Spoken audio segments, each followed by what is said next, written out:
2025 football season is nearly here, and it's time to hear from all the coaches and players. Yeah, boy! This is Mountain West Conference Media Day coverage. Live from Las Vegas, Media Day coverage on The Zone is brought to you by Window World. Call Window World for free quotes on windows, doors, and siding today. This is 97.5, the KSL Sports Zone. Hans Olsen, Scott Gerard, let's get it, folks. Hope you're all having a tremendous day. It is day 2 of the Mountain West Conference Tournament. I've got my hanky here in my pocket to dry off the tears of our final day of Mountain West Conference Media Days. I know, this right? Is it. This is it. We'll never do this again. Now we'll be back with Utah State in the new Pac-12, and we'll be repping the Pac-12 brands. You don't even have to take your Pac-12 sticker off your car, Scott. I know, right? I still have it left holds over. Yeah. It holds over for Utah State as we enter into this new wilderness. But how dare you? I am going to miss the Mountain West Conference. I am too. I miss the people. There's so many good people who run this conference that we've gotten very close with over the last 20 years. 20 years. Yeah. They're good people. And, you bump into the same people with Wyoming and Air Force. And I'm going to miss Troy Calhoun. I'm going to probably give him a hug. You need to video this. When the conversation ends. Oh, I will. I'm going to stand up, and I'm going to give him a hug. And I'm going to say, Troy, this is for all the years that we've spent together. Yes. Sharing our sports opinions. Yes. Learning about what the cadets do at 5 o'clock in the morning. How nobody can transfer. Yes. How you recruit. What no you do. NIL. Oh, man. I am going to miss it. But final day of Mountain West Conference Media Days, we are hoping that the Pac-12 comes back to Vegas because yesterday was, in totality, was an incredible day. It was. There were some lulls. There was about a 15-minute lull. A 15-minute point of beating and dismay. I've never experienced, because usually the tables will kind of like give you a win here and there to make you feel good and keep you around for a little bit, and that did not happen. It did not happen. I got cleaned out in like 15 minutes. It was brutal, and it was exhausting, and you said, I think that's it. Yeah. And I was done. You headed back to the room. I went in for more. I took a lot more abuse and pain, and then I found my way through, Scotty, and we got ourselves back. Yeah. Well, sitting down and joining us. Oh, jeez. Let me. Let's not leave that line around. He is. Yeah. Yeah. Bronco Mendenhall. He is the head coach of the Utah State Aggies. Kind enough to join us. Hey, look. Sorry, I was just working an NIL deal with Hans for this appearance on this show. He's treating my money like I treated Taysom Hill's peanut M&Ms. Yeah.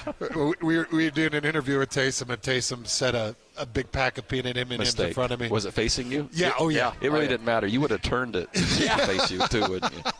It's like, oh, look who's peanut M&Ms these are. But Lavelle had a habit of that. Anything that was on the table, it was Lavelle's, and Lavelle would take it and eat it. Yeah. You had to watch it. It's just, that's what happens when you become a legend. It's part of the deal. It's part of the deal. Hey, how you holding up? How's the summer been for you? I'm great. It's never ended, Has right? it been summer? Yeah, I know, right? What month is it? No, it's been great. Yeah, I love my team. They're working like crazy, hopeful, optimistic, really good leadership and alignment. So just been really fun. I probably traveled less than ever, but it's been fun to be here more and love my team. So I've talked to a lot of different coaches. Uh-oh. And no. It's good. I've talked to a lot of different coaches, and June has changed, Coach. And I talked to them, and I almost see this level of exhaustion in their face. These are great assistants that have been doing this for a lot of years, and there's exhaustion. Yeah. And I'm like, June used to be the time of relaxation. Yeah, so it really is other than in season, it's the busiest month, which is crazy. And so the official visits, right, and the recruiting, as well as working out our own team and then getting ready for the season and your first 4 opponents, there's not enough time. And really, the model is shifting even more. So July is typically the time where the assistants have some time off. But it's interesting to think about that. So the season's approaching. It's a brand new team with a new roster. And workouts are happening. And so you'd think that you'd want the staff closer it gets to be ramping into. But really, if the coaches don't have some time off, there is not a renewal time that exists in the calendar now. And so the trade-off is, with the season approaching, the coaches need some point to just step away.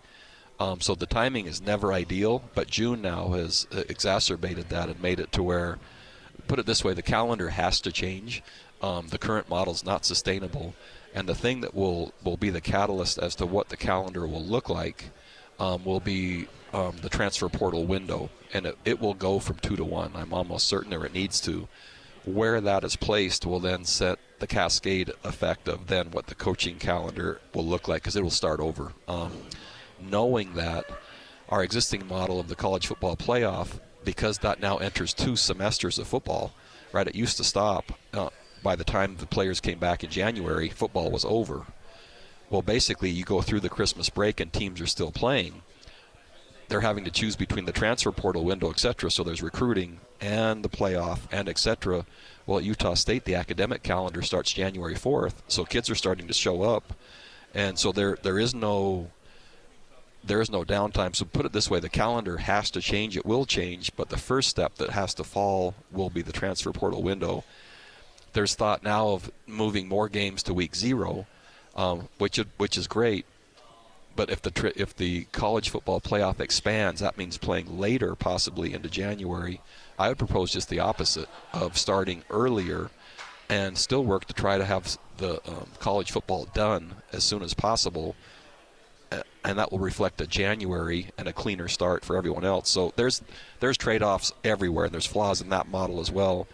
To Hans's point of June, that's just a small reflection of the existing calendar as it is, as we try to morph it into what it has never been. And the transfer portal window, once that's decided, I think you'll see changes around everything else. Long answer. Coach Bronco Mendenhall joining us right here on 97.5, the KSL Sports Zone. I may have misquoted you, but what's your total number of new players? 87. 87. That's what I thought. Yeah. I remember talking. And that's unbelievable. Yeah. So to qualify, that's including missionaries returning, and because they're returning to a new staff, right? Or missionaries that went out of high school that haven't been yet. The freshman class that's coming in, right? That the previous staff signed some of them, and we've signed some. Then the transfers coming in. So, and the kids that came with me to New Mexico. So the roster size, as you guys know, is 105 by definition. You have DSAs that you can count, and so some will have a roster size of more than 105. But if you just said ours most likely is 110 or 19, right? 87, a percentage of 87 to 109 is still the majority of your roster, which is an amazing challenge. People would think that an NFL roster turns over. It's nothing like a college roster anymore. Yeah. NFL rosters don't turn like college rosters. That's exactly right.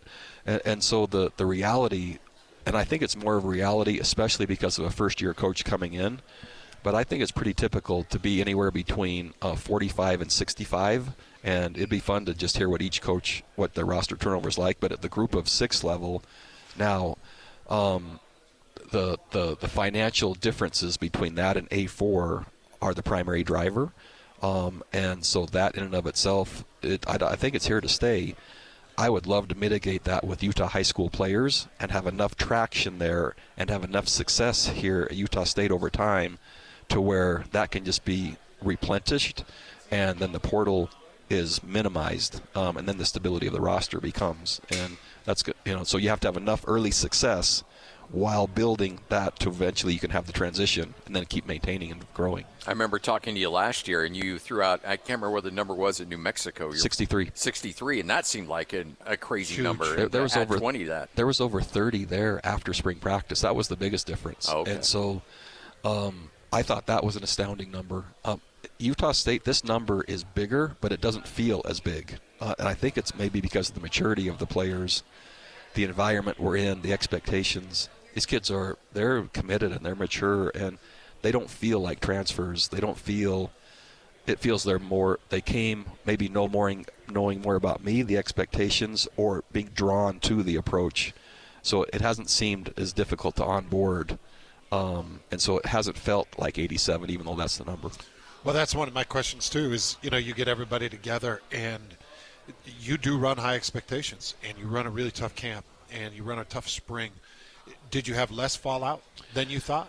We did, and I think there's two reasons for it. The vetting we did on the front end, but also the amount of communication we had with the existing roster at Utah State once we arrived. We spent 4 days, my staff, just evaluating the current roster on film, looking through their academics, their social conduct, anything else, right? And then advising them as quick as possible. We think you'll fit. We think you'll struggle. Not one being said you can't come, but this is the advice. So I think besides those who had already entered the portal before I was even named, right? And there's always some of that. Some once I was named entered, and then others after those conversations chose. Usually about a third of the team leaves after the first off-season any place that I coach. BYU they did, Virginia, New Mexico. So about a third usually after seeing the expectations are like, no, this isn't for us. A third. About a third. Ooh, that's a high amount. That number here was about about 2/3 of that because of the front-end work we did. So the lowest probably turnover I've had in going through the off-season was here. And so some of it was preparation work, but the kids in general, man, they're resilient and they're tough and they're gritty and they're. Well, that's what you want.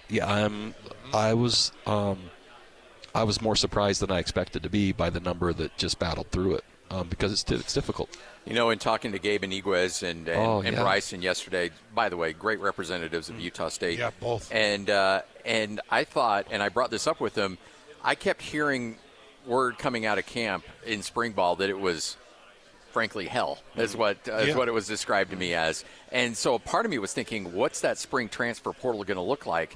And they said, after we went through that and talking to their teammates, after we went through that, the hardest thing physically they've ever done, they're like, we're not going anywhere. We just went through this, and it brought the team together. Where people on the outside might think that may work against you, in reality, it worked for you. It's really interesting. I've done the research on this, and certainly you have to be sincere and authentic, but many are afraid the expectations will drive away, and that is true on initial entry point. However, once the initial entry point is surpassed, doing hard things together, the military's masters of this, and special forces especially, the harder things they do, the more it galvanizes relationships, the more it solidifies the investment after the initial who's in and who's out. And so my approach really is the harder the better. That doesn't mean not relevant, but the harder the better, and those relationships and that identity is forged faster, and we're under the clock. But the meaningful experience that they get because of what's being asked, they're investing everything they have, and it's really fun to see. So I've got a son who's committed to you. Yes, you do. And he's down serving. Mission, which is awesome. Teaching the gospel to Navajo awesome. Nation in the Four Corners. He'll be totally prepared when he comes back. Chopping wood. Yeah. What advice do you give to missionaries that go out? Because I'm sure you still recruit a lot of those. And by the way, Coach Akatelli, that's an amazing hire. I'm just telling you, awesome. that is an amazing hire. He's awesome. And so the missionary service for anyone listening is I absolutely recommend and believe that it will enhance every part, including the athletic part of a young person's life. When I was at BYU, we got as high as 85% of my roster were return missionaries. 85. Mm-hmm. And I believe, right, that service and what it helps those kids become and who it helps them become by the hard things and by them truly understanding what they believe and getting out of their comfort zone and just, man, what a battle. Who they are on a roster or in a family or etc., those experiences are there forever. And so that's still going to be a huge part of the Utah State program. And in terms of their physical preparation, if they follow the rules of their mission, it'll always work out. It takes about a year, and it will always work out. They'll be better than they've ever been. We have a young man that's just coming back. There's parasites, and there's weight loss, and there's weight gain, and there's all kinds of stuff, and hair loss. I mean, anything you can imagine, right? Yeah, I went through that. And girlfriend loss, right? Yeah. It all works out, and after about a year, it's just they're people, and they're performing in a way they could have never done, and so I think it's awesome. I love to hear it. Yeah. When we were talking to Bryson yesterday, it's just like, this is a Bronco guy. Because he's I'm so lucky. Oh, yeah. He's a good kid, he's tough, and he's got a little edge to him. And that does not sound familiar. No, not at all. I don't know. This guy screams Bronco. Like you couldn't have asked for a better situation there. If I went out and just tried to pick someone to be our quarterback or the leader of the team, I couldn't have picked better. He's amazing. In fact, I'm considering the idea of only having pig farmers as my quarterback in the future. I don't know how big a pool that is, so it's early in the sample. Tap into Scotty. That's his family's. That's my his family's background. Yeah. So not only do we need a great Division I athlete, but if there's not pigs, or I'm going to expand it to agriculture. But there you go. That gives me a bigger sample size. But I love. He's great. Puts new term to the farm system, There I it guess. is. Yeah. And where better than Utah exactly. State, right? How are he and McGiven melding? It's awesome. So I think that. So by the way, Coach McGiven, much like you feel about Coach Acatelli, I feel the same about Kevin. He might be the best person that I've met in the coaching profession. I mean, he is exceptional. But then in terms of innovation, creativity, usage of personnel, I don't even have to go in the room. I mean, I have complete trust in what he's going to do and how he's going to do it. The players, I think, feel the same. And I love the idea of maximizing resources, right? And so whoever we have, putting in position to do what they can do at the highest level. And Bryson gives us lots of options that way, but Kevin also creates lots of options, Coach McGiven. So I like that matchup a lot. We talked to Coach Ken from San Jose State, Niumatalolo, and we were talking about his son who's on your staff, and he said, I was hesitant letting him get into the profession because there's so many bad characters out there, and there's a lot of good guys and there's a lot of bad guys, and you never know who he's going to end up working with. But having him on Bronco's staff and having you as a mentor put him a lot at ease. What does that feel like as a guardian of not just young men as players, but also the next generation of coaches? It's one of the coolest reasons. So I love the development of young people. I consider my staff the same. They're all my former players. And so Ali'i is not a former player, but I coached his brother Va'a at BYU, and I've obviously known Kenny.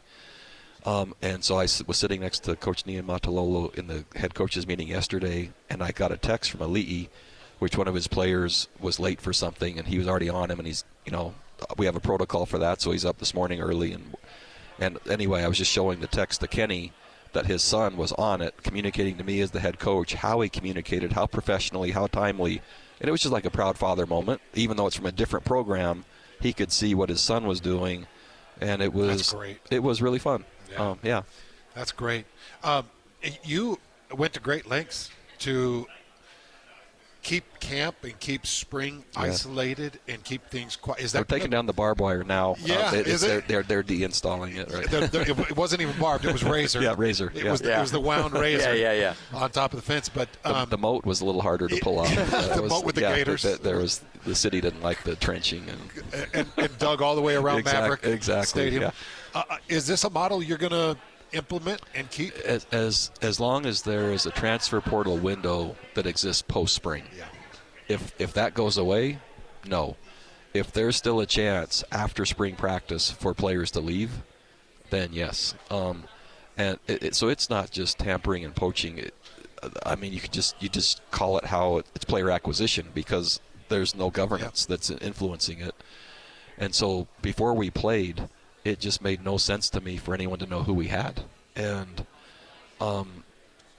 I recognize the trade-off for community engagement and support and media and et cetera. And so fall camp, there will be opportunities for, much like spring used to be, for people to come see scrimmage and different things. And so they're trying to make up for it somewhat within reason. But as long as the second window is post-spring practice, then I think as a steward of the program, I have to do that. Everybody understands that. I hope. Oh yeah. I hope. Yeah. No, we obviously we do a daily show, and we want the information and we like the information, but the only thing Scotty and I can do is sit there and go, it makes sense. Yeah. Like, why have that portal open? And if we had an asset that dictated our job, we are going to protect that asset. And so it's the next kind of, and I'm kind of gauging this as well. So we open against UTEP, and they're not certain what schemes or what people we have. And so the more fall camp is open, and people want to come and see, and I would like them to. So there's still some level of risk, right, by any interaction that folks have before we play.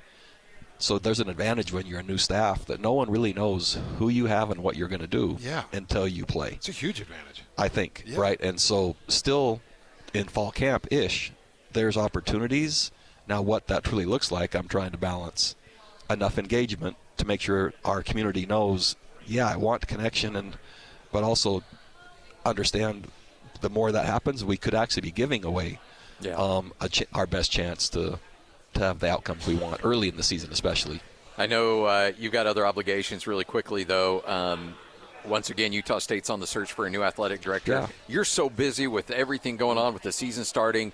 Do you want to give your input on that, or do you just keep your head down and focus on your job? How does that go? So the way it's gone so far is so key influencers, boosters, as well as the board, and I've visited with our interim president as well, and so they've asked for my opinion on what qualities, what traits. I have not gone to names yet. Mm-hmm. I will if asked, or if I feel so strongly it's like we have to look at. But what I think Utah State needs and is craving in the short time I've been there, stability, consistency with competency and ability to connect.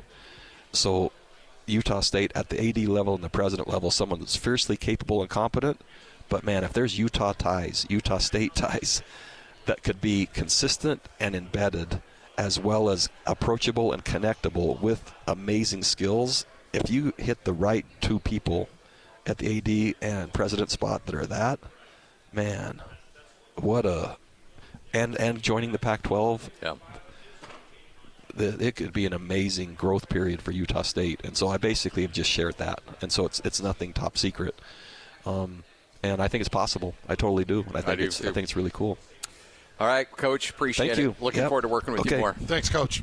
There he is, the head coach of the Utah State Aggies, Bronco Mendenhall, right here on 97.5, the KSL Sports Zone. Yeah, that's true. Yeah. We'll take a break, come back. You're listening to more Mountain West Conference Media Day coverage right here on 97.5, the KSL Sports Zone.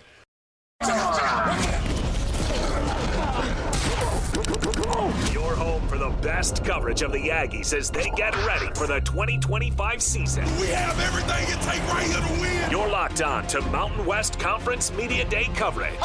Live from Las Vegas. Presented by Window World. Want a window quote without all the baloney? High quality, amazing prices. Check out Window World today. This is 97.5, the KSL Sports Zone. Hans Olsen, Scott Gerard, 97.5, the KSL Sports Zone. Great conversation with Bronco Mendenhall. Big thanks to him for stopping by and saying hi. We got a lot of coaches lined up and ready to go. Should be a fun one. Man, it's been a blast down here in Vegas, and I'm hoping the Pac-12 Media Days are back down here, and I'm hoping we're here at the Circa, but I'm hoping the Circa kind of rebuilds, renovates its weight room. Yeah. I was in there again this morning. Were you there this morning, too? There's got to be laws against guys taking off their shirts in a public workout area. There has to be. There's got to be. I would think so. This idiot. Oh, no. Freaking 32, 34-year-old jackass. Peels off his shirt, and you know it's a small little workout, and it's mirrors everywhere. Yeah. So when somebody peels off their shirt, you can't turn an angle. And this guy was sitting there flexing in the freaking mirror. Man. Probably taking pictures. And he was built like a complete dope.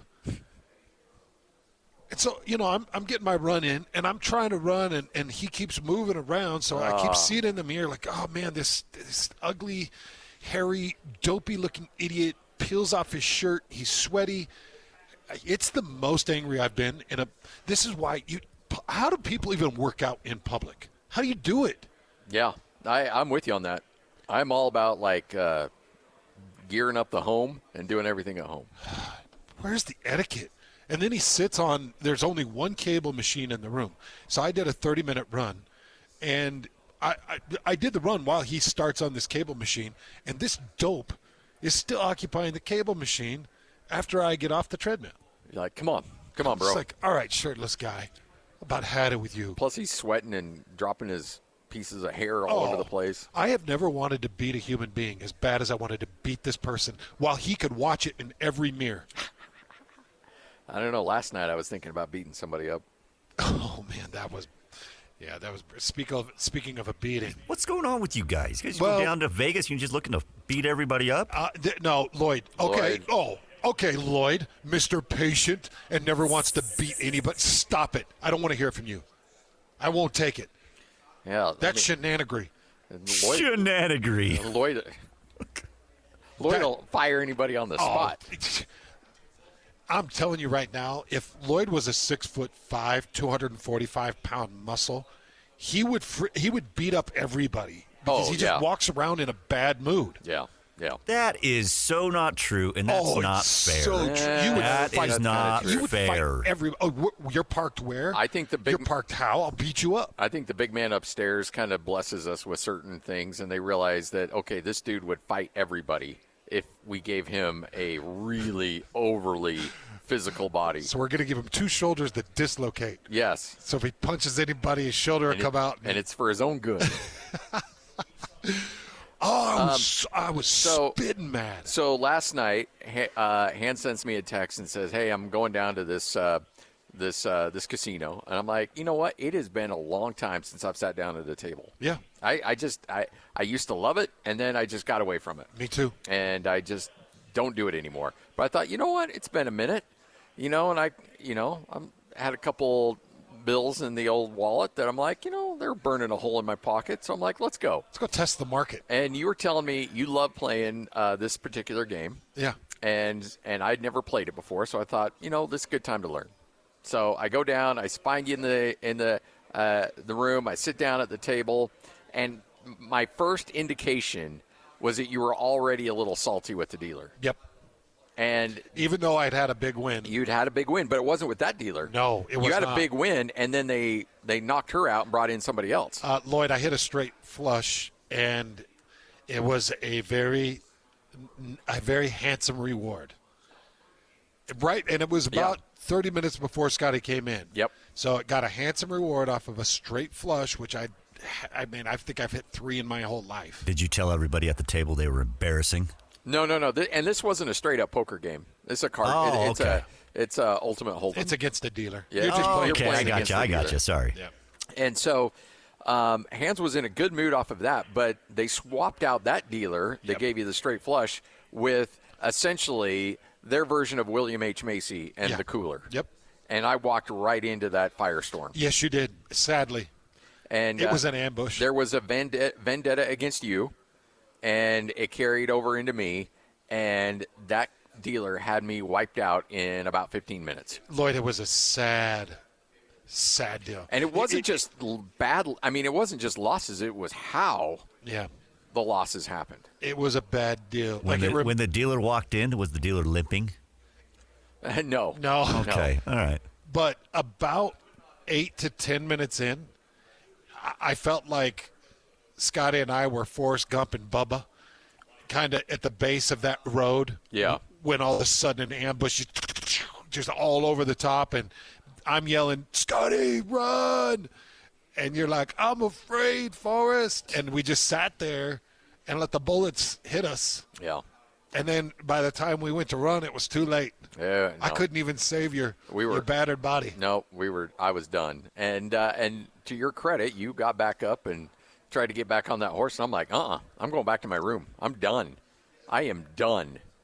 I will play poker with anybody. Like, I will sit down against 8 other people and play poker any day of the week, twice on Sundays. I will not play another card game with a dealer ever again in my life.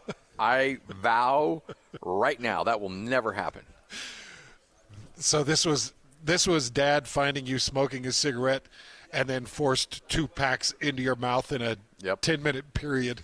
You're nauseated, you're overloaded, and you learned your lesson. I'm telling you, that casino learned the hard way that, you need to give me a few little wins. Usually you get a couple little wins in there to kind of keep you coming back and string you along a little bit. There was a push. No, it was a freaking hammer. A push off of a straight. Yes. You got pushed on a straight to the ace, and she flips an ace. And I was pushed. like, at that point, I was like, I should have pulled my money at that point, but I didn't. I'm like, I'm going to get her next time. I'm going to get her this next one. And then I'm like, I'm done. I will never give. I will give $1 to another person that I'm playing against in poker, but I will never give another $1 to a dealer ever again. Good for you. Me neither. I don't believe it. Yeah, I know. I'm lying to you and myself. It was Lloyd. It was one of the most, I don't want to say traumatic, but just like horrific beatdowns I've ever had at a casino. Yeah, that doesn't sound fun. That doesn't sound No, there fun was at all. nothing like that's Part of the thing. reason why I don't do that anymore. Had this lasted like an hour and a half, and I looked down, I'm like, oh, I'm down this much. Oh shoot. Well, at least I've had a good time. Yeah. No, it was. Well, maybe it's good that the Maoist Conference is disbanding and Utah State's parting ways, and we won't be back here. Yeah. The only thing is we'll just miss Giordano's. I'm gonna miss the pizza. Yeah, the deep dish pizza. I still think it's coming back here, and that's, by the way, me speculating. Total guess. I don't think Washington State, Oregon State want to go to California. No. There's So not it's a either chance. going to be California or Vegas. It's not going to be Pullman. It's not going to be, Corvallis. It's just, will they hold it in a town where they don't have an entity, and in fact where they have an entity that Yeah, did that's not come true. with them. That's a good point. But the Big 12 came here last year. Yeah, And the Pac-12 used to come here. yeah, suited them well. Yeah. I hope. Wait a minute. Did the that- Pac-12 come to No, Vegas? No, they didn't. It was they always didn't. Los Angeles, wasn't Yeah, it? just Yeah, the you're Big right. 12. Yeah. What are you hearing on the athletic director and presidential front? And what did you think of Bronco Mendenhall's comments? Bronco hit it right on the head. Everything that we talked about the other day he brought up a unifier, someone who doesn't need to be LDS but can appreciate the culture. It would be great if they had Utah or Utah State ties. That would be incredible.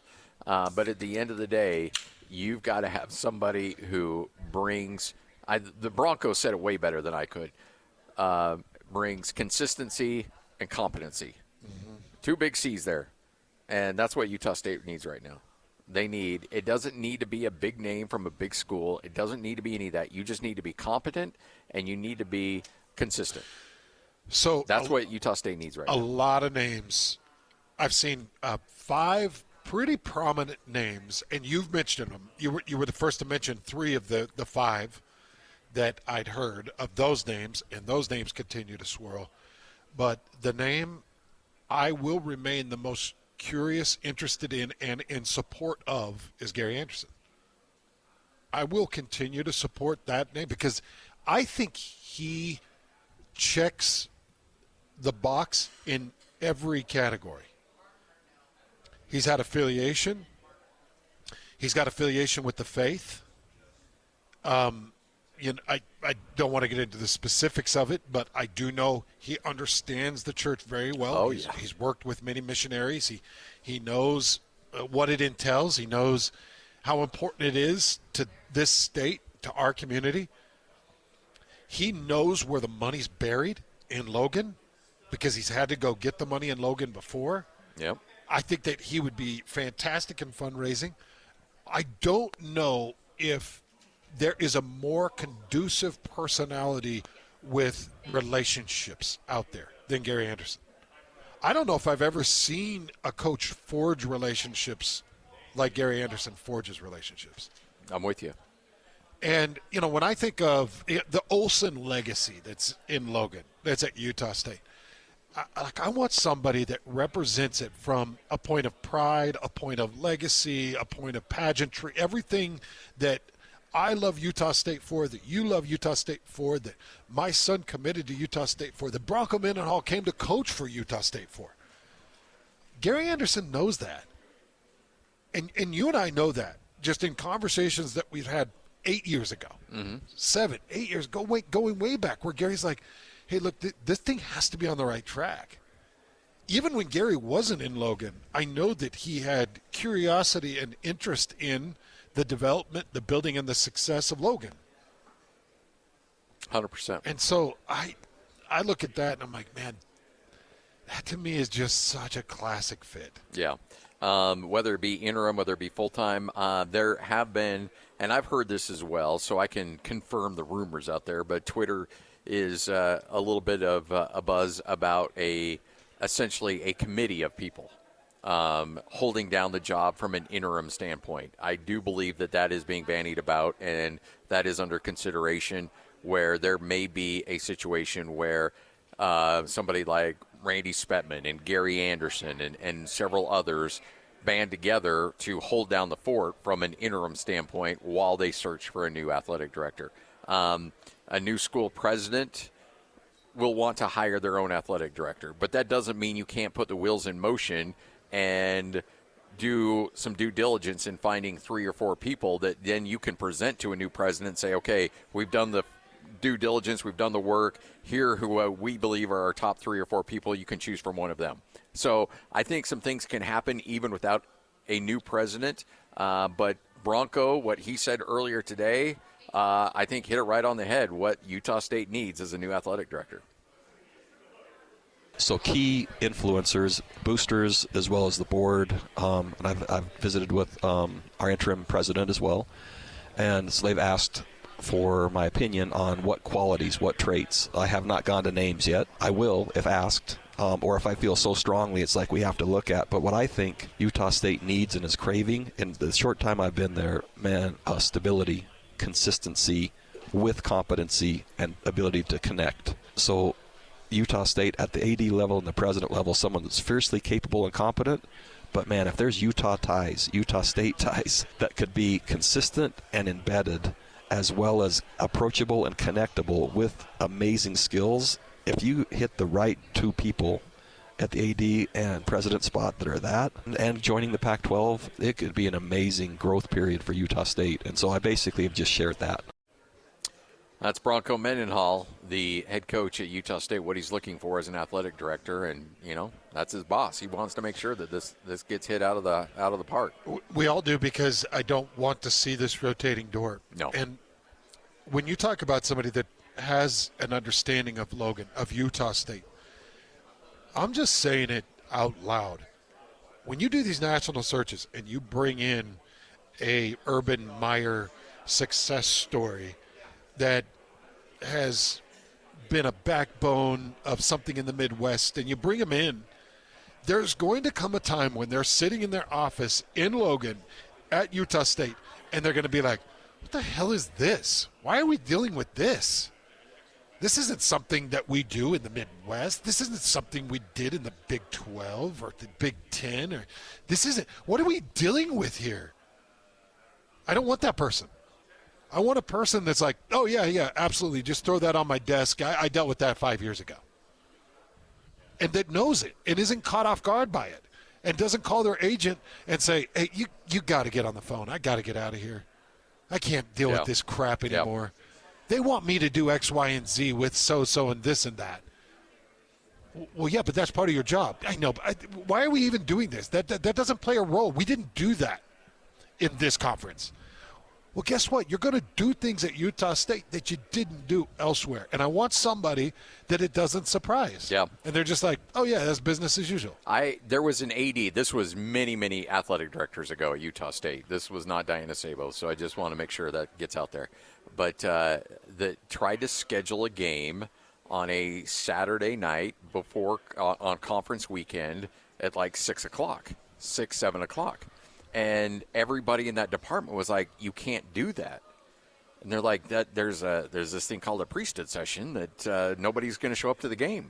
And the person was like, what are you talking about? That's church. This is football. People are going to come to the football game. And they're like, no, they're not going to show up. Yeah. If you do this, it is going to end badly. The person went in and did it anyway, and then 2 days later was complaining, why isn't anybody showing up to the games? We have a good team. And they're like, we tried to tell you. And the person was like dead set on that the church, you have to be able to embrace that stuff. You have to know that stuff. At the very least, you've got to show empathy for it and understanding for it. Yeah. And just say, I understand that this is the case and this is what you've done. Now, hear my point of view. And then when you get pushback of, no, that's not a good idea, say, okay, I get that. Yeah. I understand what your culture embraces and but we still have to move forward in this way. So these are the measures we'll take. These are some of the resorts that we'll come to. Yeah. And I want the right person in there. I do too. Hans and Scotty, I believe Troy Calhoun's going to join us coming up here in just a moment. Head coach at Air Force. We'll talk to him straight ahead. 97.5, the KSL Sports Zone. The 2025 football season is nearly here, and it's time to hear from all the coaches and players. Yeah, boy. This is Mountain West Conference Media Day coverage. Live from Las Vegas, Media Day coverage on The Zone is brought to you by Window World. Call Window World for free quotes on windows, doors, and siding today. This is 97.5, the KSL Sports Zone.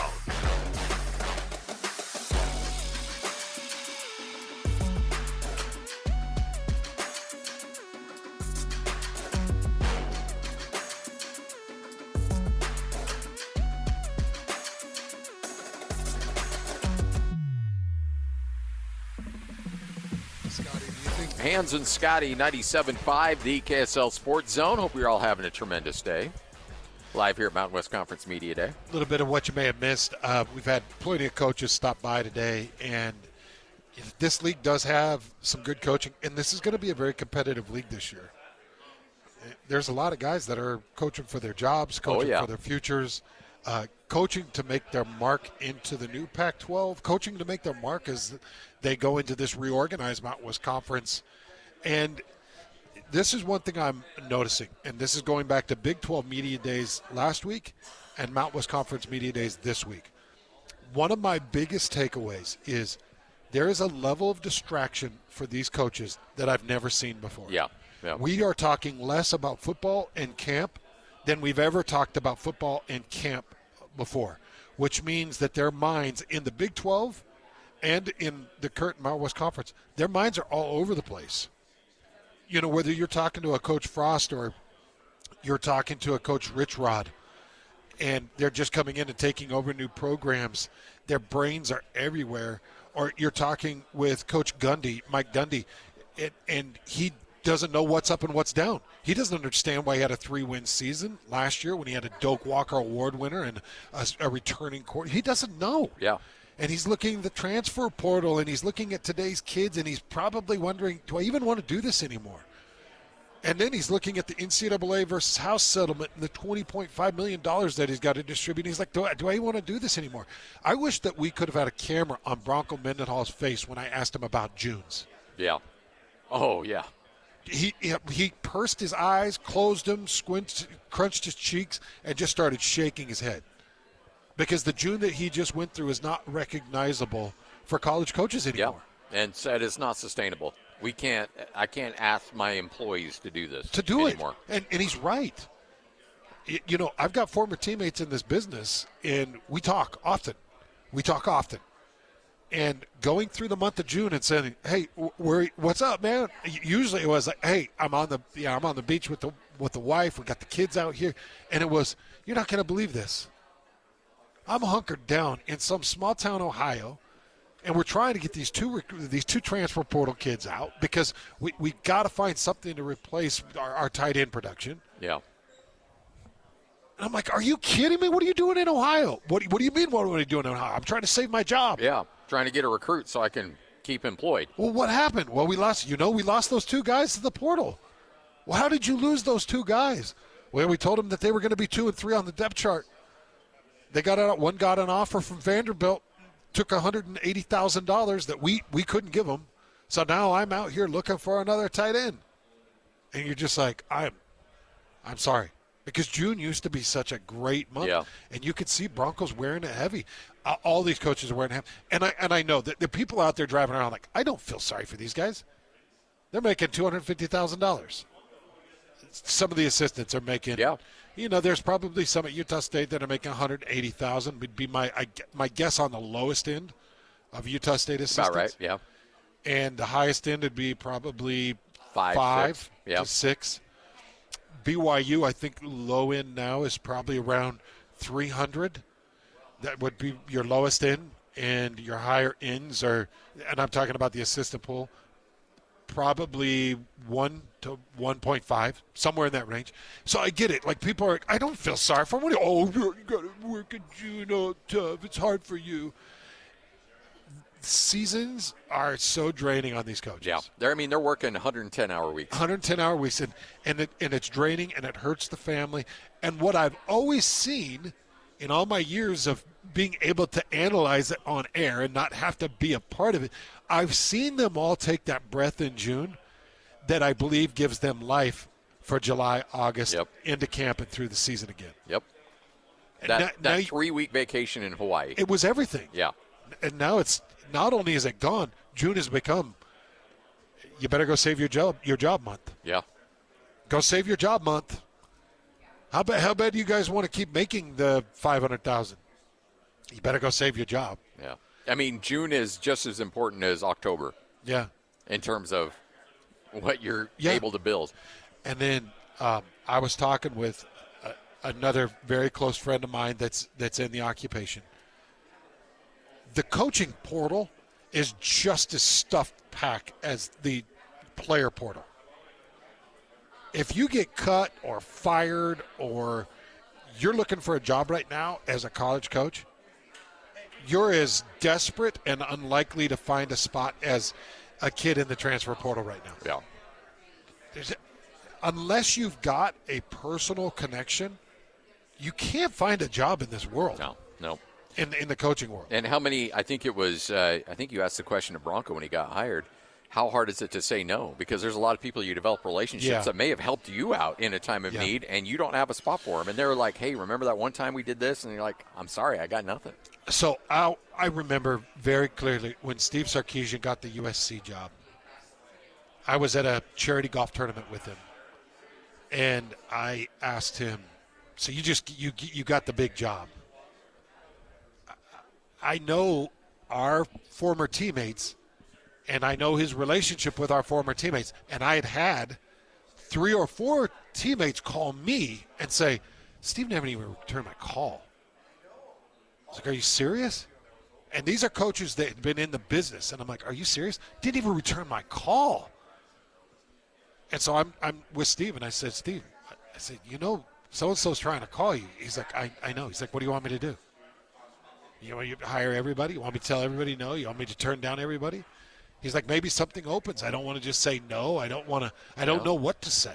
Yeah. And I'm sure Bronco, as much as anybody, has that because he's had a lot of coaches sacrifice stuff for him. Moved to Virginia. Yeah. Yeah. And then he left Virginia, and a lot of those guys are like, oh, crap, what are we going to do now? Yeah. Moved to New Mexico. I mean, he built a whole staff in New Mexico. Yep. And there were some that he let go. Mm-hmm. There were some that moved on and did their own thing, and then there were some that he brought on. I think he's done a good job of assembling a staff now. I do too. All right, first hour of the show in the books. Coming up next, we continue on live here at Mountain West Conference Media Day. Ken Niamatalolo will join us coming up a little bit later on. We'll also chat with Jay Savell, the head coach at Wyoming. Dan Mullen, that's right, former University of Utah quarterback coach. Dan Mullen expected to join us a little bit later on as well. It's all straight ahead, 97.5, the KSL Sports Zone.